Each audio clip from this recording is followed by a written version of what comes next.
The southern winds continue to blow hard, but our guides still have some tricks up their sleeve. They say the bass are moving into a deeper water pattern and the salt water is still producing a good trout bite. If you want to know more about where to catch fish for this weekend, stay right here for the Texas Insider Fishing Report.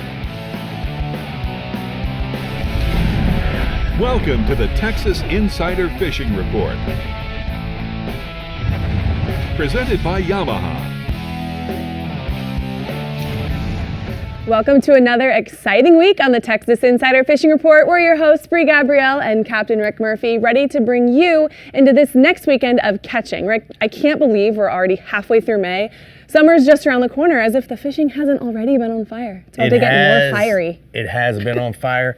You know, I'm telling you, I'm a little sympathetic to all the wind these guys are having to deal with. But you know what? They're Texans, and they will get through it just like we do every week here. With our captain's help, for sure. Exactly. But you know, someone who's always on fire is Dave Farrell at the workbench. Dave, how we doing this week? I'm doing great. And you're talking about the captains. That's what we're talking about tonight, is when you want to go and get a guide. We're going to try to tell you how to pick a good guide for bass fishing or saltwater fishing, any kind of guide. Oh, yeah. The interview process, Brie. Oh, that's a good one. That's a good one. All right, but before we get into our lower coast region report, Rick, we were just down fishing the Shallow Sport Boat Owners Tournament in South Padre with Captain Chad Kinney. Speak about it. I'm going to speak and talk about it. Yeah. What an amazing captain he is. He was. You know so what? much And fun. again, we had a great time. They had over 300 boats registered for this tournament. What we loved about it is I know that you were really fired up of your first shotgun start. Oh my gosh. Where you got 300 Shallow Sports running all over the place, crazy. It was so cool. It was really neat. You know, unfortunately, the wind was blowing like crazy. We were still able to catch fish. The object was to catch 2 redfish and a legal size flounder. Yep. And guess what? We didn't catch. We caught 8 flounders, but unfortunately, they were all about this much short. It's not because we didn't try, but we still went to the awards ceremony and we congratulated all the winners. It was an amazing tournament. And I want to introduce Chad and thank him so much for being our captain, having us as your teammates, and we cannot wait to come back next year if you'll have us in the lower coast region. What do you think, Chad? I think it was awesome. Like I said, the conditions are tough, but talk about having a blast. I'm glad we all got to fish together, and I'm looking forward to next year.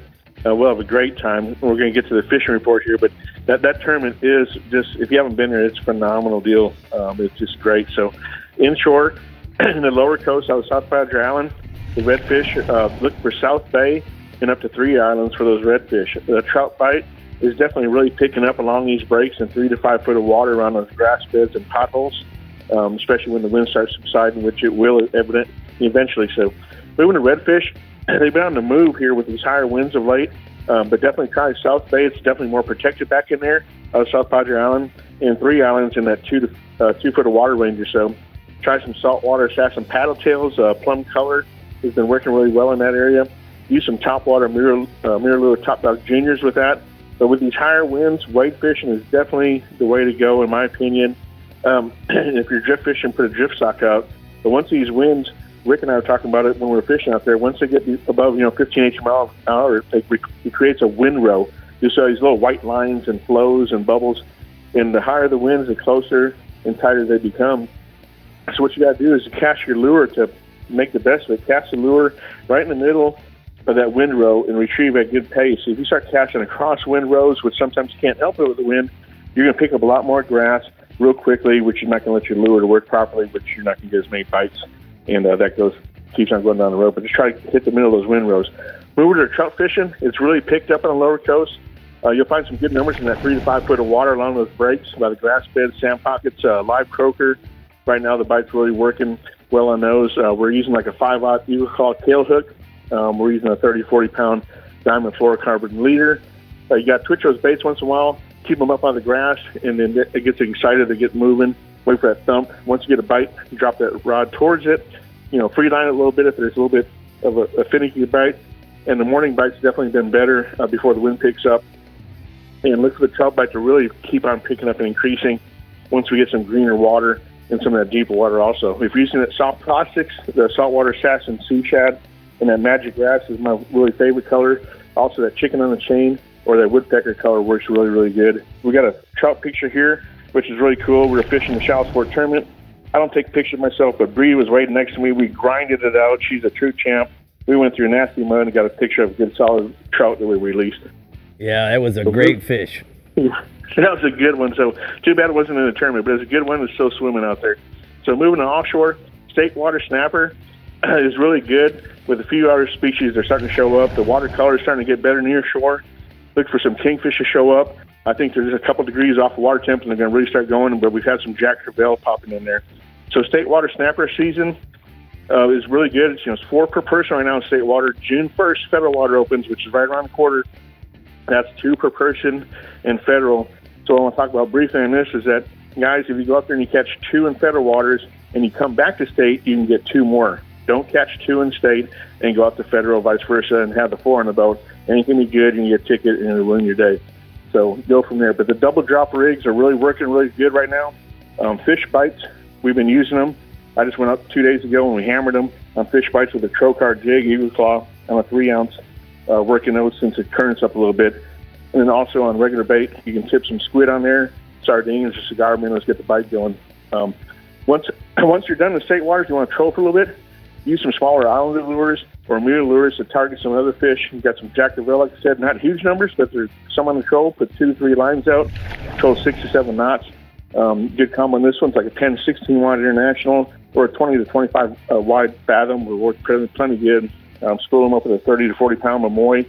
Mono will be good. Preset your drags in these fish because they can make a huge run. You don't want to burn out your drags or break them off. So set them between like 8 and 10 pounds if you get on that on the strike area. Plenty of fun, and some deeper water reports will be coming soon as these winds subside also. Got a picture of a Jack Crevalle, one of the guys released. All right, thank you so much, Chad. We're going to talk about, real quick, Port Mansfield Marina. I'm down here. We got Mansfield Marina. We got Blues Chill and Grill. We got full tackle. We got fuel.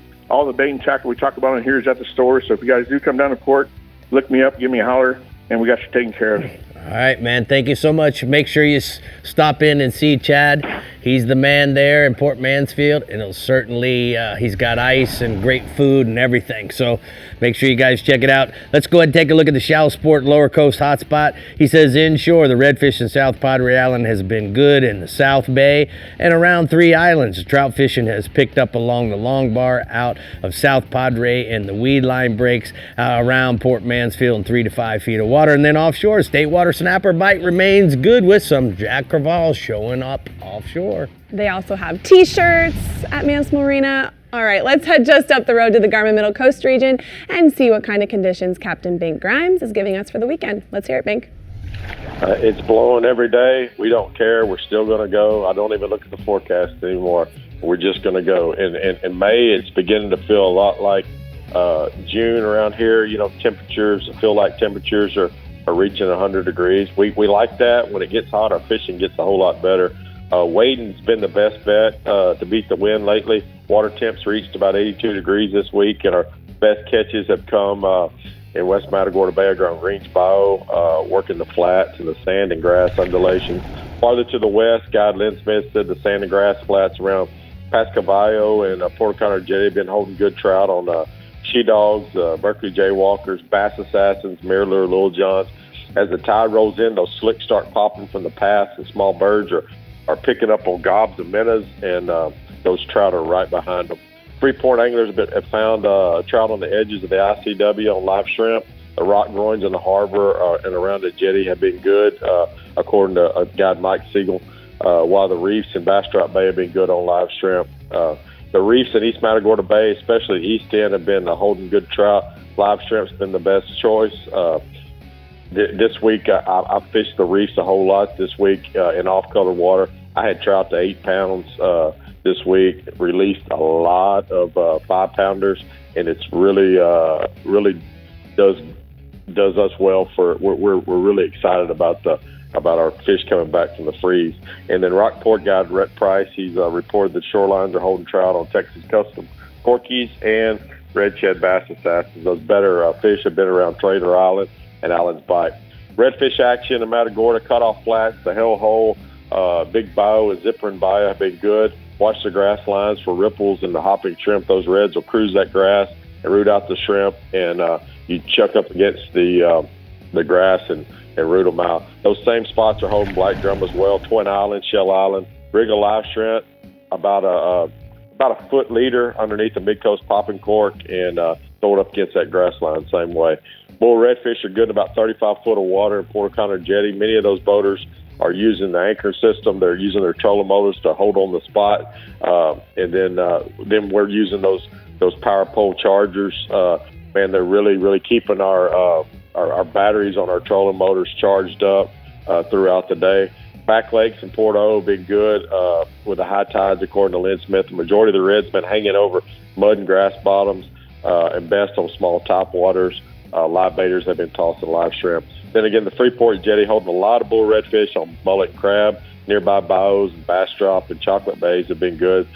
Any place that there's shell, there's reds right now. Higher tides, we got a little disturbance out in the Gulf, and our tides are bulling up, so it's really it ought to be a good weekend for redfish. Photo there, that soft light at sunrise is a really gorgeous backdrop. Anytime you can put a redfish at soft light at sunrise, it's a pretty picture.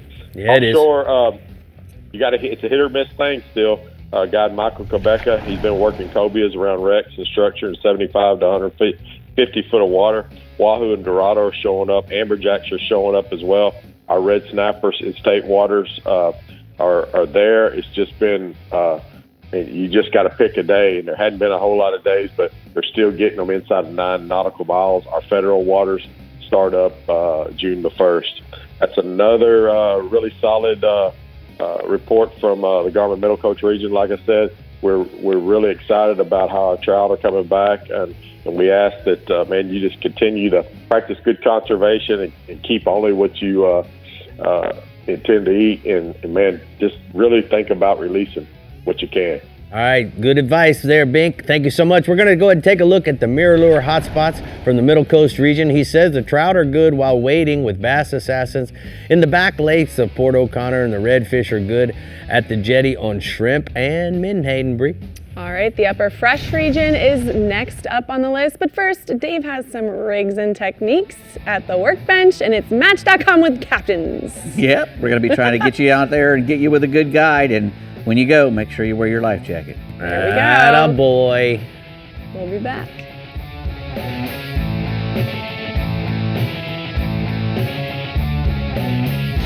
The Texas Insider Fishing Report is brought to you by Yamaha. Reliability starts here.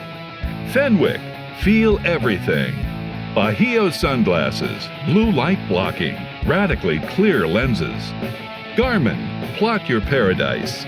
FiberTex. Leaders in fiberglass fabrication and repair. Sportsman's Adventures. Fishing for adventure. Berkeley. Your fish, our science. And Skeeter Performance Fishing Boats. Eat, sleep, fish.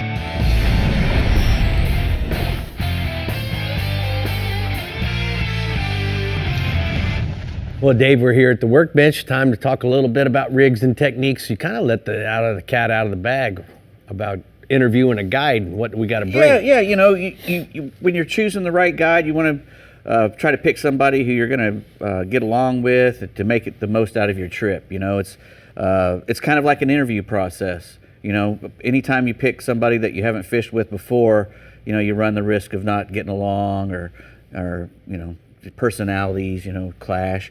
But if you call the guy and talk to him on the phone for a little while, maybe look at some reviews and figure out how he's been doing, you can really weed through a bunch of fellas and get down to 2 or 3 and make your pick. You know, a lot of guys worry, you know, if they're a novice guy, never went fishing before, you know, they're worried about their experience and whatnot.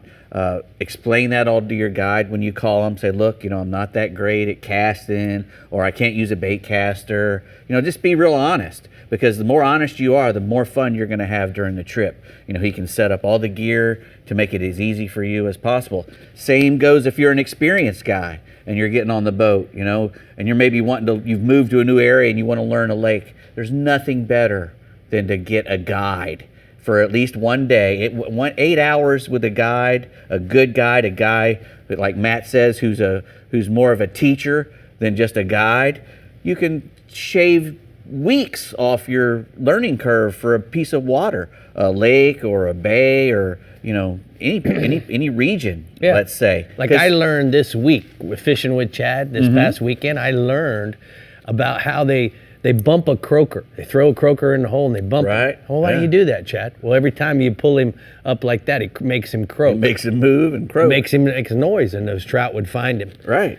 So, you know, that's another thing. You know, Chad, you know, he says that you also want to try to get the local knowledge, maybe call a bunch of hotels in the area, find out who the people are fishing with that stay in the hotels or the marinas. You know, who do they recommend? Because a lot of those guys, you know, they're fishing every day, and when you're talking to a fellow who's fishing every day out on the water, you're going to learn a lot from that guy. Yeah. And you know, when you call him, word of mouth, 100%. Yeah, exactly. You know, you can go online and look some of the reviews and stuff, but you got to, you know, take some of those with a grain of salt, because he could have a bunch of his friends putting a bunch of stuff up there, you know, and you might want to just, you know, if it's too good to be true, it probably is. Yeah. Don't always try to go for the cheapest guy you can find. Right. You know, find a guy that's got some good people talking about him. If he's a tournament fisherman, he's done well in the tournaments, you know. Those guys are always going to be pretty good. Sometimes they can be a little competitive.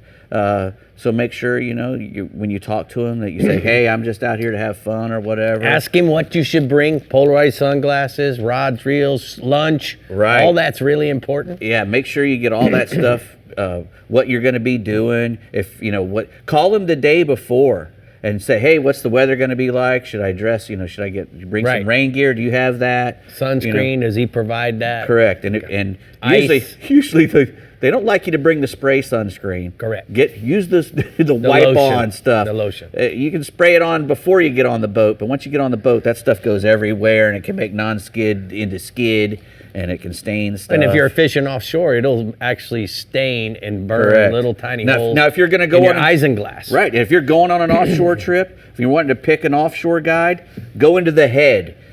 If the head ain't fresh as clean as a daisy and smelling good, then don't go fishing with those guys. Because if they can't take care of the head, they can't take nothing in the cockpit. That's some good advice, man. If it's a stinky downstairs, you need to get out of there. That's right. It's not going to get any better during the day. It's always nice to ask what they would like you to bring for them. Maybe like a special snack or a special drink, and you make your captain happy, and there's nothing better than that. Well, all right, in the Upper Fresh region, we have Lake Fork, Tawakoni, Texoma, and Levon. Oh my, and Mike Farland is going to tell us why. Go for it, Mike. Hey guys, good to be here. So let's talk about bass fishing on Lake Fork. So the water temperatures are ranging from 78 to 84. Lake level is 397.57, which is 5.5 feet below full pool. The bass are finishing up with the spawn and moving offshore. There's really still a good wave of spawning bass with the last full moon. So Texas rig Cincos, wacky rigged worms, and creature baits fish shallow around the stumps and laydowns are working well. It's best to use your GARMIN forward imaging to find these bedding areas. Once you have, you really need to slow down and work them very methodically. I'm still seeing some early morning topwater action on Fork around the shad spawn areas, but it's fading real quick. The large walking topwater baits and poppers in bone white and shad colors, they're still working on the main lake points, but I'm experiencing this bite early only, and I really, once that sun gets up, you need to put the top waters away and start moving offshore. There's a lot of post-spawn bass offshore, 10 to 14 feet. Humps, breaks, ledges, long points, deep shell beds, those are the places you should be looking.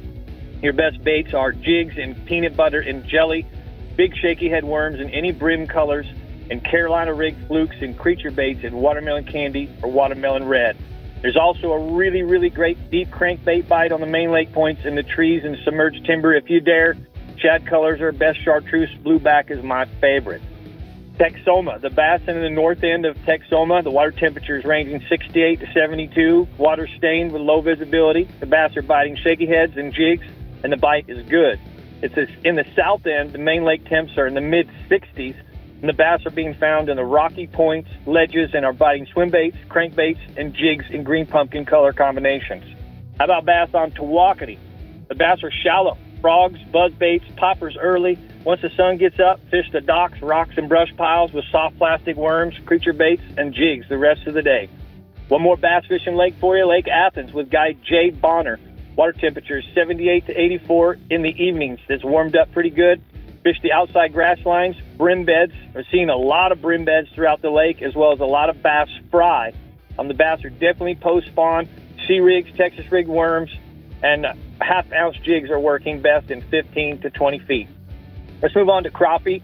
Crappie was on Lake Fork with Terry Moon. With the full moon this weekend, she expected a new wave of crappie moving into spawn, 2 to 8 feet. Bobbers and jigs and minnows. The post-spawn crappie are in the brush piles around 15 to 25 feet. Here's a couple great picks from a recent trip with Miss Terry Moon. Nice.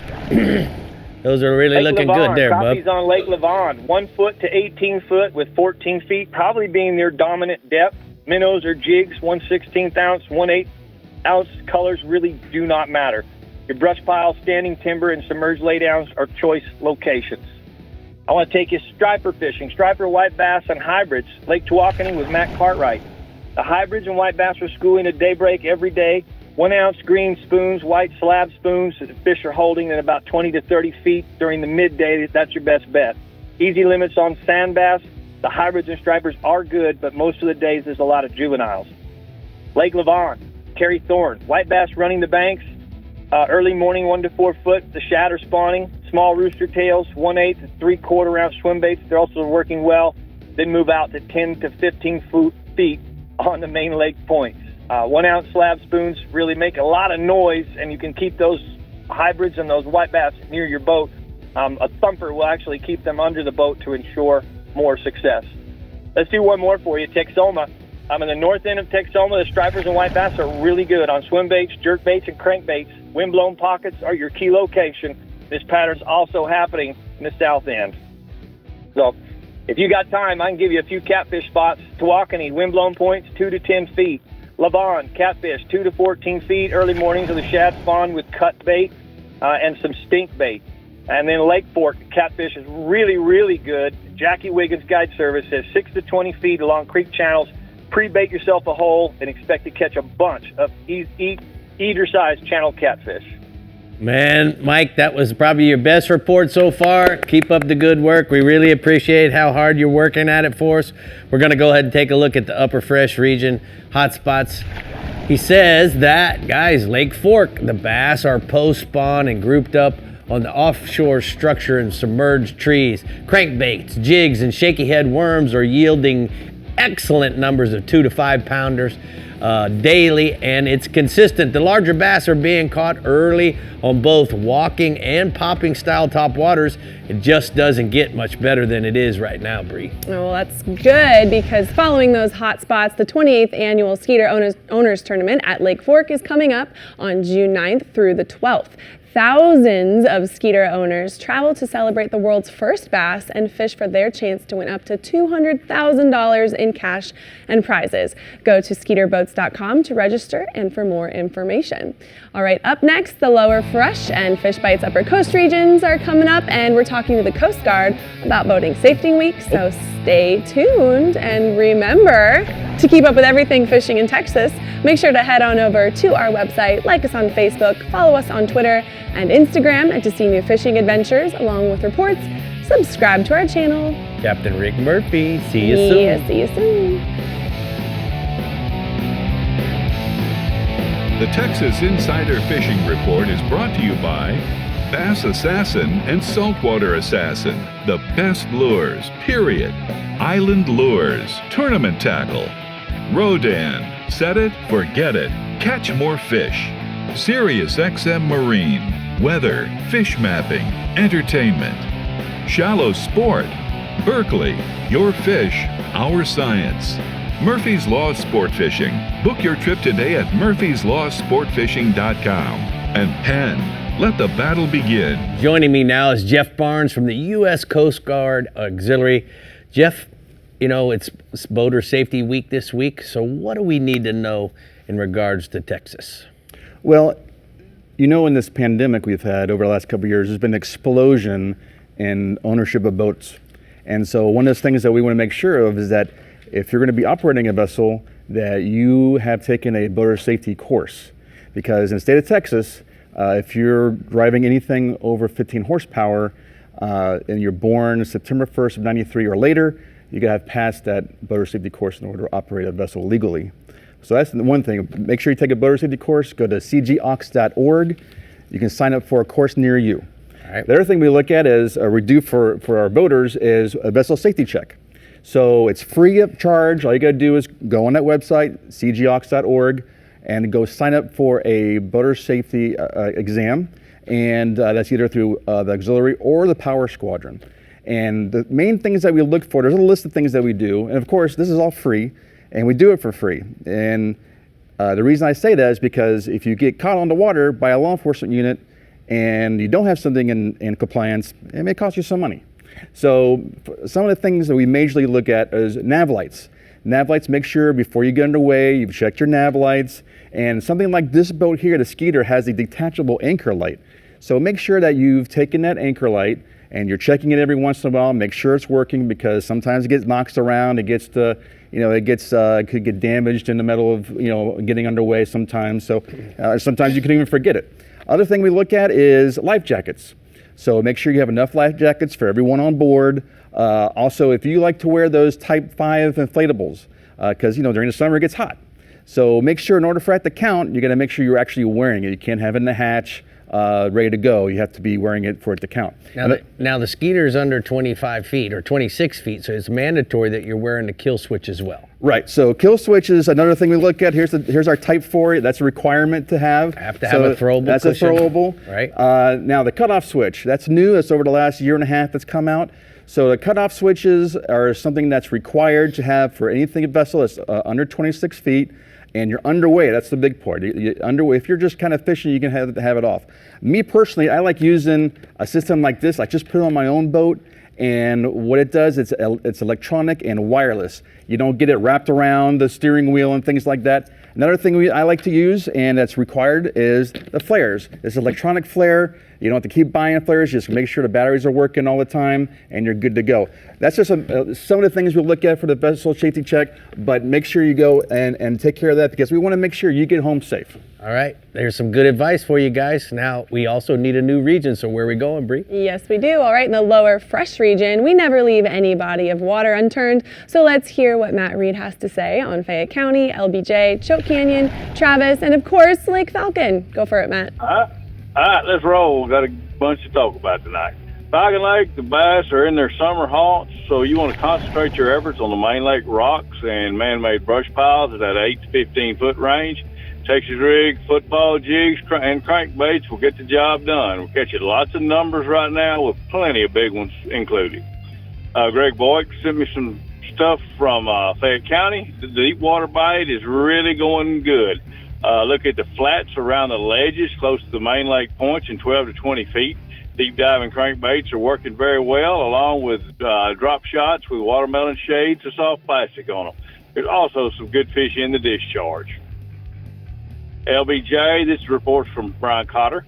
Lake LBJ is fishing really well. Flukes and straight tail worms in the shallow grass and around the lily pads is getting some decent bites with an occasional good ones. Deeper water, jigs, shaky heads, and drop shots have been doling out some bigger fish in that 10 to 20 feet range. Lake Travis is fishing well. You want to flip the back part of the boat docks in deeper water with shaky head or Texas rig straight tail trick worms and watermelon shades because of the clear water to catch you some good ones. You can also do the same type tactics on the cliffs, the edges of the cliffs, to catch quite a few fish right now. Mike Bates sent me a report from Choke Canyon. The water temperatures have gotten up into the 80-degree range in the last 2 weeks, pushing the bass toward their summer homes. Half the lake is off color due to the continual high winds. The lower half toward the dam is much clearer.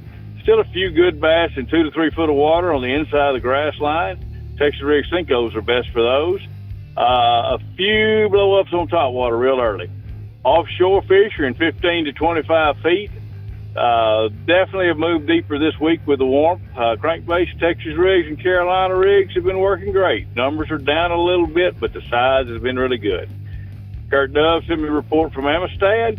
Water temp's about 80, and it's stained muddy in the canyons and clear on the main lake. Find any grass with a little bit of depth, and you'll consistently catch fish on swim jigs, chatterbaits, and Texas rigs. Got a picture of Brady there with a great big old Lake Falcon bass. Wow. I can't wait to get back down there in a couple of days to start catching a few more of those. Oh man, I wish I was going with you. Tell us about the crappies, big boy. The Falcon Lake crappie are stacked back up in the brush piles, man-made piles, about 15 to 20 feet. Drop you an 1/8 jig, red chartreuse or June bug chartreuse, plastic tail on them, and the limits are really common right now.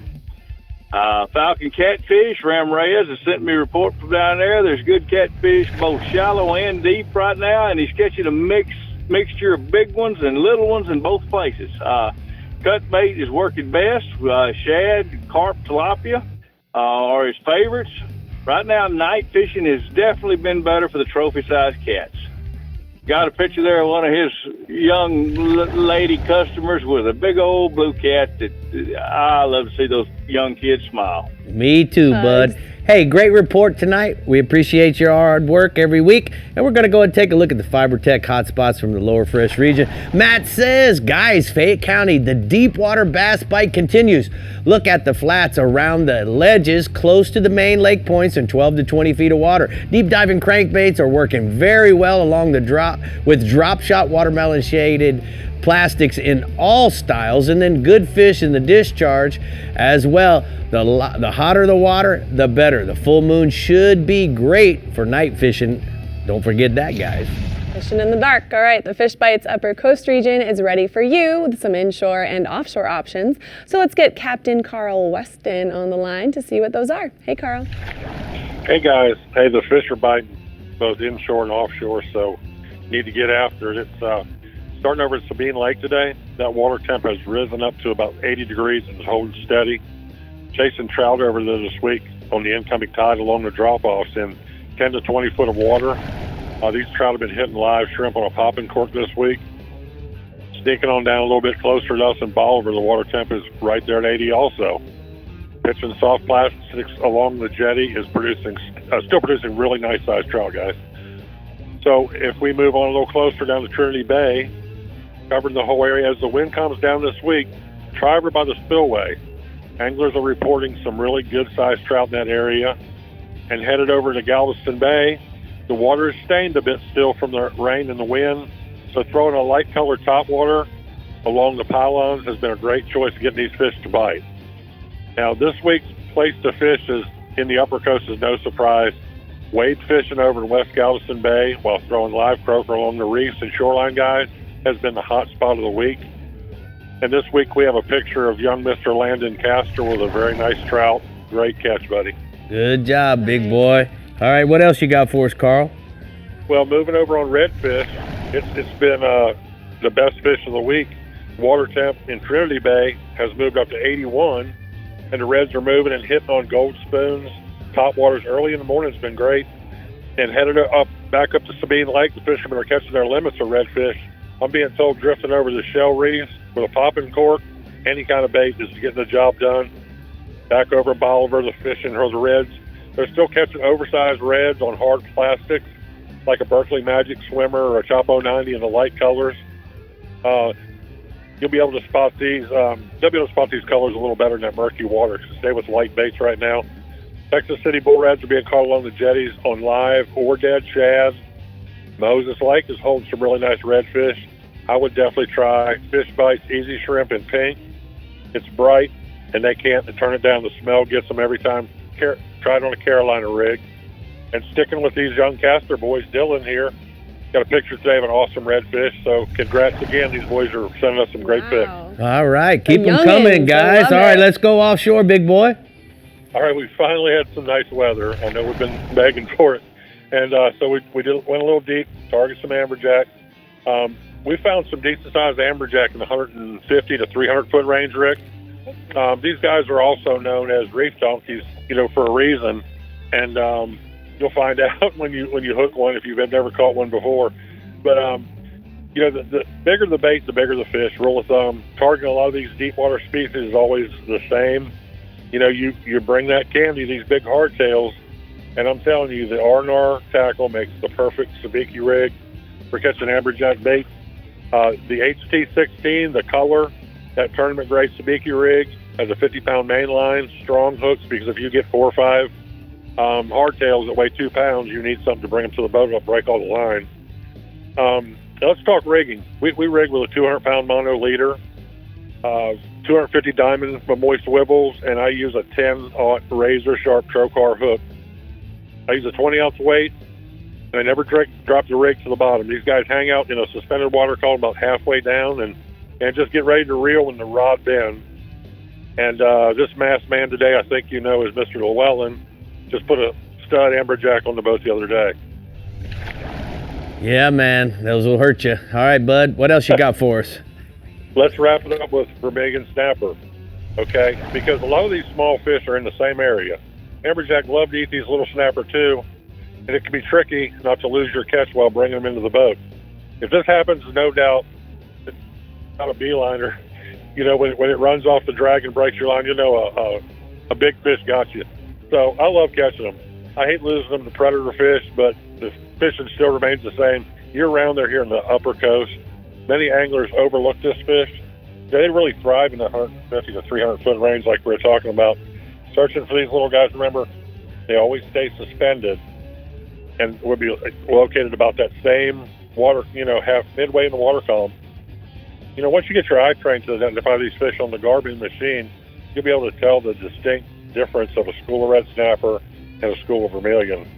And these guys will take a smaller bait, smaller hooks like we've talked about in the past.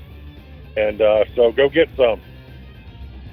All right, bud, thank you so much. We're going to go ahead and take a look at the R&R tackle hotspots from the Upper Coast region. Carl says that we want to make sure that we go inshore, wading for trout around the reefs with live shrimp or croakers on a popping cork, and then offshore fish for amberjacks around the deep water structure in 150 to 300 foot range with a live blue runner or hardtail, whichever you want to call it, Brie. House of pain, call it the backbreaker right there. Ooh, ouch. All right, the STARTRON Middle Fresh Region Guide is getting us on the bite next, but first we're seeing what Dave has for us at the workbench for some new products. Dave, what is that science experiment? It's bubbling my tin cup. It's a really cool bubbler.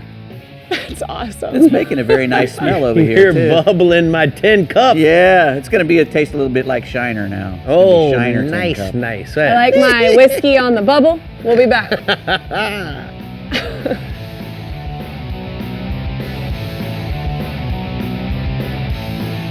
The Texas Insider Fishing Report is brought to you by Tin Cup Mountain Whiskey. Turn on the bite anytime. Tie on a Miralure. Abu Garcia, Fish to Win. Ameritrail, load, launch, relax. Fenwick, feel everything. Diamond Fishing Products, our reputation is on the line. R&R Tackle, from our tackle box to yours. And STARTRON, start, run, and store with STARTRON. Today's Power Pole tip of the week is about the switches that are going to come in the box with your power poles. Now understand, guys, if you buy 2 power poles, you're going to have 4 switches. There's no need to program all 4 of those switches. Just pick your favorite switch. Like in my case, I really love the multifunction switch. I can program this to run all the poles on my boat. So there's no need to use all 4 switches. Now, the reason why I like the multifunction switch is simply because I can isolate the individual poles. I can make one go up while the other one stays down. And while I'm out drift fishing with paddles, this seems to work very well. I can manipulate the angle of the boat. The other thing that I do is sometimes I'll pick up one pole, pivot the boat using the trolling motor, get the angle that I like going down the shoreline, and then I can pick up the secondary pole. So keep in mind that you don't need all the switches, and use your multifunction switch to manipulate the boat the way you want. And that's today's Power Pole tip of the week.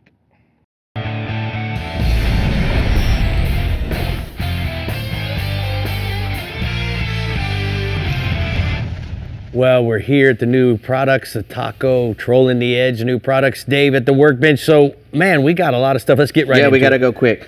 This is the Boat Medic from mymedic.com. It's a really cool waterproof first aid kit. You know, it's a lot more than a first aid kit, though, because it really is very comprehensive on what it has in there. Everything from, you know, chest bleed to broken bones. It's got splints in there. It's got coagulating dressings, you know, bleeding control. It's got scissors and thermometers and just about everything in there. You know, gauze, tape, a light. It just keeps going. A chest seal. I mean, you know, anything that can go wrong out offshore, you know, you can fix them with this thing. Even has some upset stomach medicine and everything. It's not just for boats. You know, it's waterproof, crush proof, dust proof. You know, all the stuff in there was picked by first responders and medical professionals.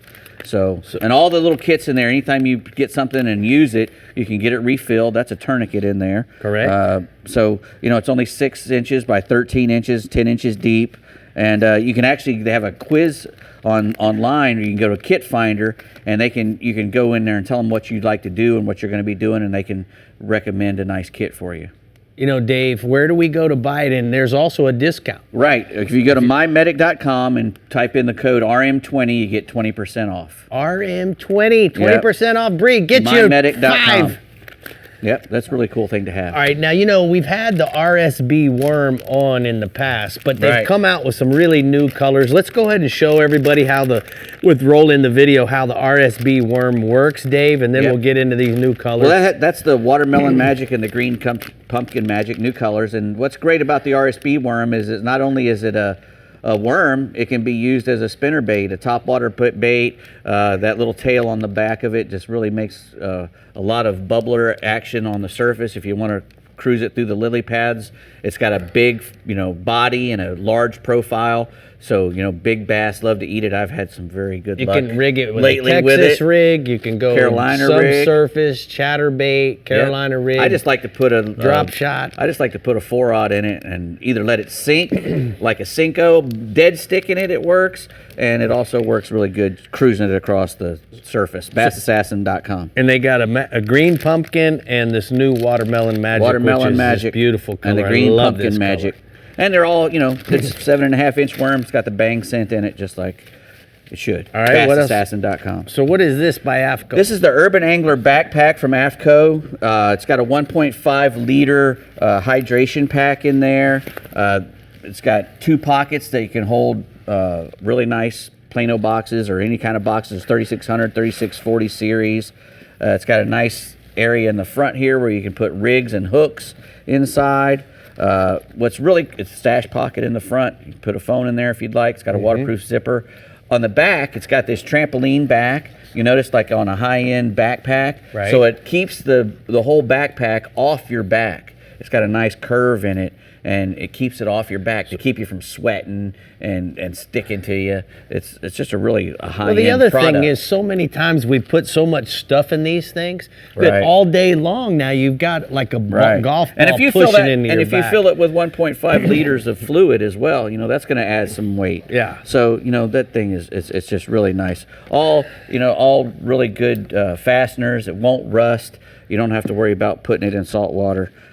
Just a really nice. And this clips to your shirt, wherever you want it to. Yeah, it's got a little magnet. Drink. It's got a little magnet on it. You can put that magnet on anything and have it clipped to wherever you want. Where do we find it? AFCO.com. All right, Dave, you showed us this bubbling here a minute ago. Yeah, this is a cool product. Engel just came out with a new bubbler. You know, they make a lot of bait coolers and whatnot, but you know, this is the thing about this, beside it being rechargeable, it's so quiet. So quiet. Yeah, this is the competitor. Yeah, they're both running right now. Turn that off. That's how quiet that is. That's amazing how quiet that is. And I put it, I have an Engel bait cooler that I just took the old one off and put this one right on the side. It's a rechargeable lithium-ion battery in there that'll last for 36 hours. Wow. 2-year limited warranty. You can charge it it comes with a USB cord. Right. You can charge it up. This is how it comes in a package. It comes with a stone and a nice big, silicone hose. So, it's a perfect. Guys, remember this. If you put your stone on the bottom, you're bubbling the whole water column. Right. When You don't want it floating on the through top. the air, when you shoot through the air, like most pumps do, the hot air is going to heat up your water. Right, and all these are, nice weighted stones that come with it. And where do we go to find that, Dave? Well, you go to anglecoolers.com. All right, Brie, where are we going? That sounds pretty good to me. He's on fire over here. He really is. The STARTRON Middle Fresh region is showing its best hand with crappie and bass on LBJ, Toledo Bend, and Sam Rayburn. So let's get Matt Loescher on the line to talk to us about it. Go for it, Matt. All right, Brie, let's do it. I'm going to start out with the bass report this week, starting down at LBJ. My buddy Jared Poole down there, the Hill Country Hammer himself, he's keeping us in the loop on LBJ. He told me that the fish there are really starting to cling tightly to the brush and the chunk rock in about 14 to 20 foot of water. He mentioned that the good old Texas rig worm is getting the job done, and that's about all he's throwing. It's just working really good for him. He's using a big worm, like a 10-inch or better, on Texas rig there. And, 'tis the season for that type of fishing to get really good. It sounds like it is on LBJ, so keeping it real simple down there right now with that Texas rig, putting some big fish in the boat. Now moving up here to Sam Rayburn, still a shallow and a deep bite going on. The water level has never really topped out very high this year. It's still hanging about a foot below pool level, but even at that level, there's plenty of good shallow cover in the water, and that frog bite is still happening. White is the go-to color I'm hearing right now. And then for the deeper bites, looking at 10 to 20 foot range, just outside of the spawning flat, find those big concentrations of bait fish. And keep in mind, that can be shad or brim right now, because they're both kind of coming in and out of spawning, and those bass are feeding on them heavy. Look for the good ambush spots like humps and points that are adjacent to the deeper water, and use crankbaits or Carolina rigs to put them in the boat. That Bass Assassin Vapor Shad is perfect for putting on that Carolina rig right now because, it imitates those bait fish hanging back there behind on that long leader on the Carolina rig, and you just can't go wrong with watermelon red for the color.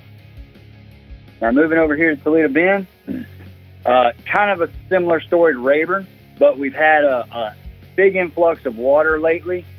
We've got a fairly good rise in water level and water temperature recently. The water temperature has gotten up into the low 80s now, and the reservoir almost reached full pool there for a day or two. And, due to some recent rains north of here, a lot of water coming down the river. But that water is slowly being let out. It's coming down thanks to some power generation at the dam. So we've had a little current running through the lake as well. There's just a lot going on, and it's changing daily with this water level fluctuation. So there's a lot of different patterns working right now. That rapid rise in water level that we had brought a strong resurgence of the shallow bite. That shallow bite was starting to die off, but now it kind of boomed back up again. This past weekend, there were some really big fish caught up shallow around cypress trees and shoreline grass, using a wide variety of baits, from bladed jigs and frogs all the way to flipping baits in the grass. So my go-to right now is going to be that Bass Assassin Skunk Ape for those big fish up shallow, because you can just put it anywhere. It's a tough bait. You can put it in that thick grass and heavy cover around those cypress trees, put a big flipping hook in it, and man, that's a fun way to catch them. You can do that without getting hung up constantly because it's a tough bait designed for flipping in the heavy cover, and it just does the job exceedingly well. Houdini is the go-to color because it matches the bait fish really well, those shad that are up there spawning, and kind of looks like the bluegill too. It's kind of either or. It just matches those bait fish perfectly. Now then, there are also a few fish that had already moved offshore and didn't move back shallow. They kind of hung out there on their deep stuff, but they aren't real bunched up. It's more like a one here, one there bite, but the size is good. It's consistently quality fish out there. They're hanging out in about 10 to 15 foot of water. They're hanging on the timber and the rough bottom areas, and big worms, once again, big worms are the go-to. It's just that time of the year the big worm really shines. And here on Toledo Bend, June bug has been the best color. And speaking of big ones eating June bug worms, I've got a photo here for you of my partner Harold and I with our tournament catch this past Saturday, anchored by an 8-pounder we had there that sure enough ate a big old worm. Fun day there. That one sealed the deal for the Angler of the Year title for us. All right, Matt, we're going to skip crappie. I want to know a little bit more about this. You had to fish 4 tournaments. Tell me what places you came in. We had 4 events this year. We managed top 10 in the first 3, and then we managed 12th place finish in this past Saturday to seal video for Angler of the Year. Dude, I'm so proud of you guys. Congratulations. Yay. I can't wait to hear more about that on the phone. We're going to go ahead and take a look at the Rodan Marine System hotspots from the Middle Fresh region. He says largemouth bass on LBJ are being caught offshore on the Worms and 14 to 20 feet of water on Sam Rayburn and Toledo Bend. It's a mixture of a shallow and a deep bite. The crappie are hot on all those lakes as well, using jigs and minnows. Man, what do you think? He wins the series championship for the 4 tournaments. That's great. That's awesome. Amazing. Look at our captains. Chad last week, Matt Loescher this week. We're just, we got the best. We need to send some Who of that needs voodoo to Match.com? Matt Reed. Matt Reed's next. So that he can win one of these FLWs coming up. There we go. Get it, Matt.